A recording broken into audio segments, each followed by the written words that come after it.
Dallas Cowboys owner and general manager Jerry Jones. Good morning, sir.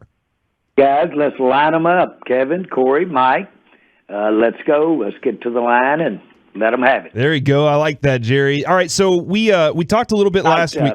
We talked I'm saying energy. Let's go. Woo, I like it, Jerry. Let's go. Let's get a good Sunday action going.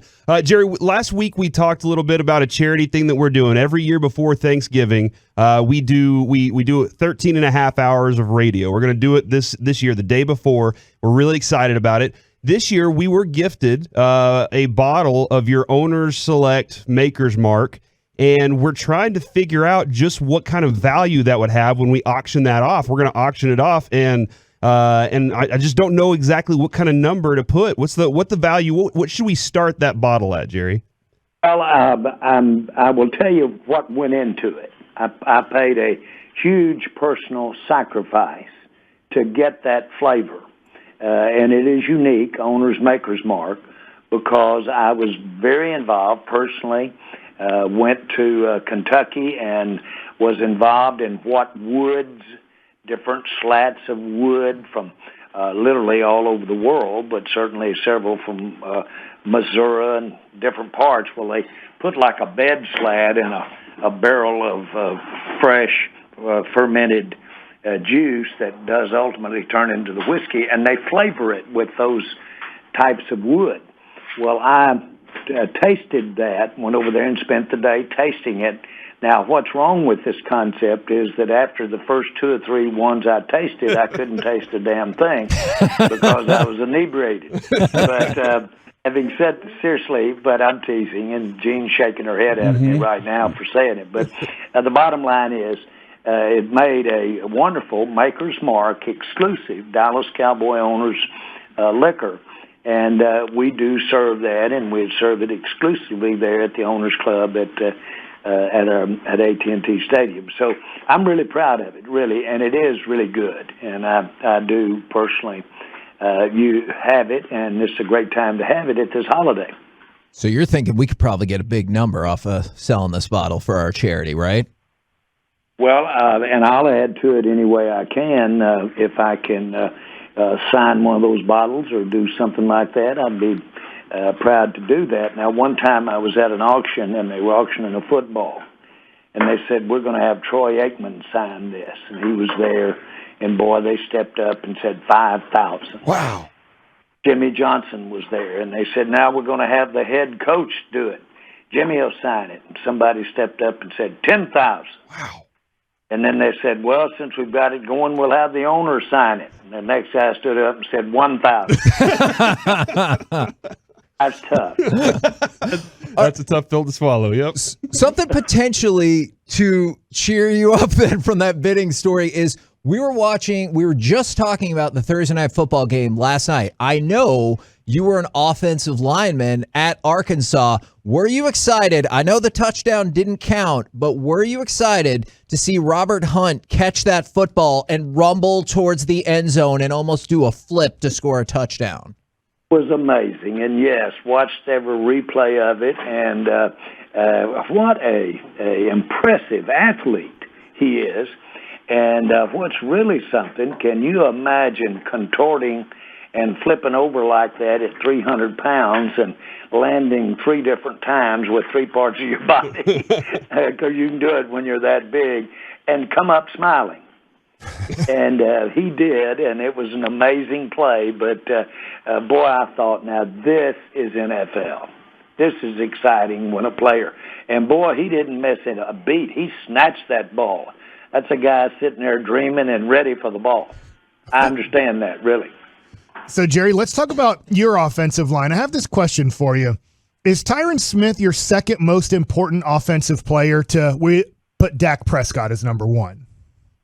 Well, your left tackle now, arguably, if you started lining up the most important players on the team, you could take your quarterback, you could take your pass rusher, pressure player, and you could take your left tackle, the guy that protects the blind side of a right-handed quarterback, especially if he's right-handed, the quarterback, and you could make him that. And yes, we have been particularly fortunate over the years to have had great left tackles, not good ones, but great, starting with, in my time, Mark Tuanay.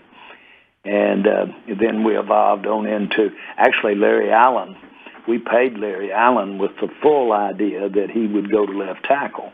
And he did play it one year and made the Pro Bowl that particular year at that position. But then we've had Flozell Adams step up, and we could put Larry inside, where he was just probably the most dominant player of his time, inside. Do you view Tyron Smith as potentially coming back for that Chiefs game, or what are the thoughts about how he's progressed back from the injury? Well, he's progressing. And, again, it's got a little of the early part of the training camp when we want to be real careful and not come too quick, because we've got a long season to go. And, of course, the events of last weekend make you pitch be careful to the wind a little bit, and let's get the win, or let's get the series, or let's get the touchdown. And so it's more about now probably than this time last week, but we'll get him back. I think that we'll have better line play, period. I really do, than we had last week, just from the awareness of what happened to us last week in the offensive line. Okay, if you wouldn't mind, I bet the listeners right now, the fan base, would love to hear more about that, because as excited as we've been about Terrence Steele on the right side, clearly he struggled a bit last week on the left side, maybe more than a bit. What leads you to believe the offensive line play will be better without Tyron this weekend? We say so much, and you hear so much about the continuity of an offensive line, the fact that they're playing together. And we ask the simple question when we lose a player to injury, why not just take the best player, move him from another spot, put him in there, and then put a new man in the other spot? Well, when you start changing those players around, you mess with the continuity. It's a real thing. And you mess with the way they communicate, the way they signal each other, the nuances. It's like dancing. And it's like a couple that has gotten really just, they become one when they dance after just time and time again doing their dancing. Well, that's very much the case of the offensive line. And so when you have one breakdown, it can screw the performance up of everybody, frankly. And it just takes one. And in this particular case, we had that. That's very uncommon for this group, this offensive line, and frankly, the coaching, to have had as many separate breakdowns as we had in that game. And that is very correctable. Well, Jerry, I don't know about your dancing skills, but my wife tells me she'd rather dance by herself after trying to dance with me to be one. Well, I won't comment with that, but I can tell her this: you're one of the best talking dancer she's ever and that talking will get you more places than the dancing. Well, thank you, Jerry. Yeah. All right, so the Randy Gregory news must have hit really hard this week, Jerry. When you love the person that Randy Gregory is, in the story behind him too. How did you take that, hearing the news about him this week, as he's had such a great season so far? Yeah, it was certainly a setback because of his play. He's just every time he goes to practice or he goes to the game, he's just going into new territory, so to speak, of what he's capable of. But he's as we always point out, he's so smart, and he'll be able to incorporate what he's gained this year. We'll get him back out there as quickly as we can. The good news is that he will be able to get back out there, and that's very important. And we'll just keep piecing this thing together. Anybody that thought that we weren't going to have to burn some of these wagons as we go west with the old wagon train and use some of them for firewood and lose some folks on the way, or birth some on the way. Anybody thought this wasn't a long journey to get to California doesn't understand an NFL season. And so we'll have some more adversity, but we'll have some more pluses too. Yeah, that is. Got to keep going. We talked about that a little yesterday. Like some seasons, teams get the, hey, we were healthy all season long. And then other ones, it feels like you're just putting fingers in the dam all year long. And that's kind of what this has felt like so far. Well, but if you look, those seasons, that's kind of a smooth over. That's the announcement of the new law. What we don't like to do is look how ugly making sausage can be. Mm-hmm. And it really does involve a lot of adjustments. And that's one of the miraculous things about our game and about football. It's very physical. It requires diminished people to go out there hurt and play. You lose some people, they come back. You have young people step up, evolve, and get better. You have some diminish. That's the magic of one of these football seasons. That's why it's so special to win a championship. Talk with Jerry Jones right here in your home of the Dallas Cowboys, 105.3 The Fan. When you were walking through the hierarchy of positional importance in football, obviously you mentioned the defensive ends and getting to the pass to the quarterback. With that in mind, do you anticipate, and we've seen him be able to do it earlier this year, do you anticipate seeing Micah Parsons rushing the quarterback a little bit more given the circumstances? I'm going to go along with our coach here and not give up our strategies. But we don't have to make any adjustments in our mentality to be thinking about getting pressure with Micah.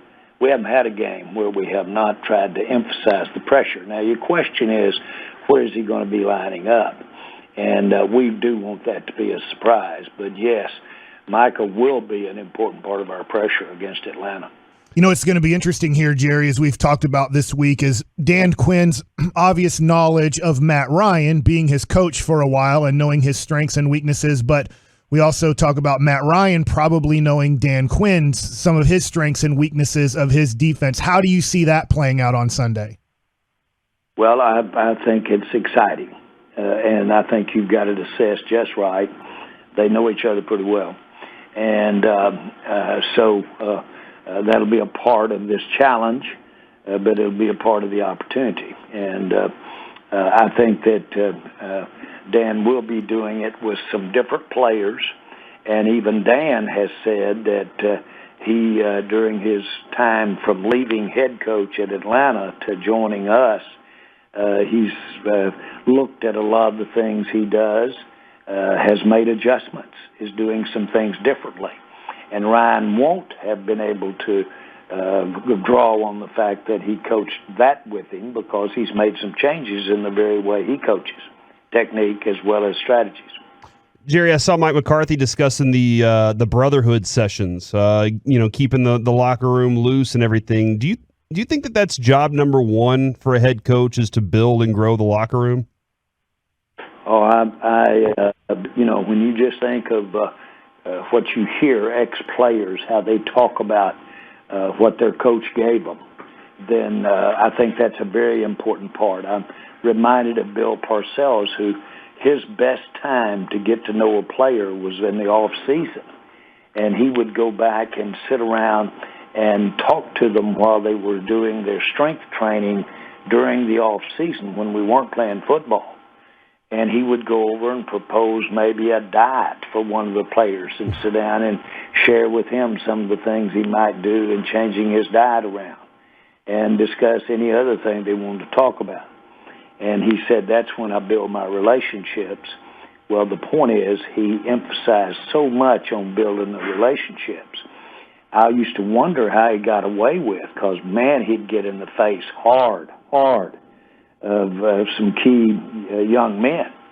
Well, if you think about it, your daddy could get in your face hard because you knew he's got your best interest at heart. Somebody you don't know that about, and they can just cut their eyes at you and you want to knock their head off.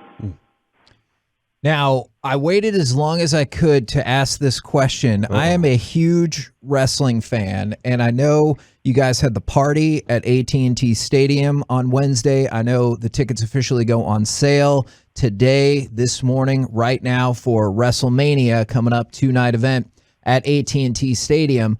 Are you a big wrestling fan? Were you a big wrestling fan? Well, I'm a fabulous fan of Wrestlemania, and it is really one of the real accomplishments for me to have that event at our stadium. And I'm so impressed with McMahon's ability and his skills of making wrestling what it is today. Now, I grew up when wrestling was just the first time on television.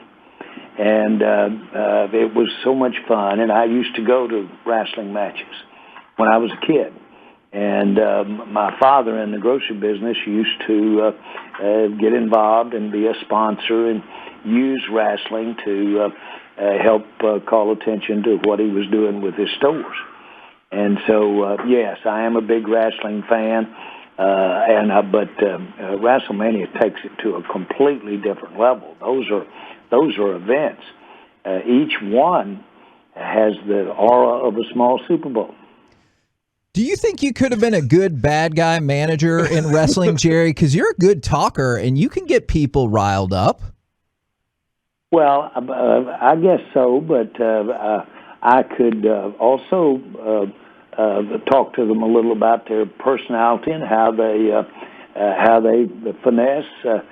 I like that part of it. I will tell you this: I'm not so sure that I could have the discipline that those guys have, because they get real close to looking like it's real competition. I mean, real competition. Yeah, they do. And I'm not so sure that I could be that disciplined. Might want a few more rules than they have to live with, but that's what makes it fun. Man, Jerry, we appreciate it so much. What a wide-ranging conversation that was this morning. Great. Love talking with you every Friday. We're looking forward to Sunday and beating down Atlanta. Well, guys, this is a challenge, and this is going to be a significant game for us, but I can tell you one thing. You won't have any overconfident people coming to that stadium with the team or the coaches. We've had that cheese. Awesome. Thank you so much, Jerry. Thanks, guys.